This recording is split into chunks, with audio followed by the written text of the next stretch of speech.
പ്രാർത്ഥനയിൽ മുന്നോട്ട് പോകുമ്പോൾ നല്ലതൊക്കെ ജീവിതത്തിൽ വരുമ്പം ആരും അഹങ്കരിച്ചേക്കരുത്. ഇന്നലകളിൽ ഇല്ലാതിരുന്ന ഒരാൾ, ഒരു ദൈവം നിന്റെ മേൽ വന്നതുകൊണ്ടാണ് ഇന്ന് നിനക്ക് വീട് വന്നത്, ഇന്ന് നിനക്ക് ജോലി കിട്ടി, PR കിട്ടി, കൊച്ചുങ്ങൾക്ക് അവിടെ ആ രാജ്യത്ത് ഈ രാജ്യത്ത് വലിയ വീട്, വലിയ സൗകര്യങ്ങളൊക്കെ വന്നത്. എൻ്റെ കഴിവാ, എൻ്റെ മിടുക്ക, എൻ്റെ ധൈര്യമാ, എൻ്റെ വിദ്യാഭ്യാസമാണെന്നൊന്നും പറയരുത്. ഒന്ന് തലപൊക്കി നോക്കിക്കേ. നീ ഇന്നലകളിൽ നിന്നത് ചാണകത്തിലും ചെളിയിലും വീഴ്ച പിടിച്ചായിരുന്നു. അവിടുന്ന് നിന്നെ അഴിച്ചു കൊണ്ടുവന്ന് ഈ പട്ടുമെത്തെ നിർത്തിയത് ദൈവമല്ലാതെ മറ്റാരുമല്ല. Hallelujah, hallelujah. ഇതാ പലരും മറന്നു പോകുന്നത്. ചിലർ ചിന്തിക്കും എന്തോ വലിയ സംഭവമാണെന്ന്.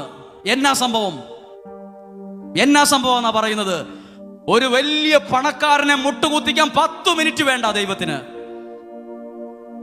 ഒരു വലിയ പണക്കാരൻ പറഞ്ഞു, എൻ്റെ പിള്ളേരെല്ലാം കാനഡയിലാണ്, അമേരിക്കയിലാണ്, അവർ മാസം എനിക്ക് പൈസ അയച്ചുകൊണ്ടിരിക്കും, എനിക്കിങ്ങനെ വെറുതെ ഇരുന്നാൽ മതി, എനിക്കിനി ഒന്നിന്റെ പ്രശ്നമില്ല. ഒരു കുരുമുളകിനോളം വലുപ്പമുള്ള ഒരു മുഴ, ഒരു പാട് ശരീരത്തുണ്ടായാ മതി താഴെ പോവാൻ. എത്ര പൈസ ഉണ്ടേലും തോട്ടിലൂടെ പോകുന്ന പോലെ അത് പോകാൻ. എത്ര വലിയ പൈസക്കാരനെ മുട്ടുകുത്തിക്കാൻ 10 മിനിറ്റ് മതി. 10 മിനിറ്റ് വേണ്ട, 2 മിനിറ്റ് മതി, വേണ്ട 1 മിനിറ്റ് മതി.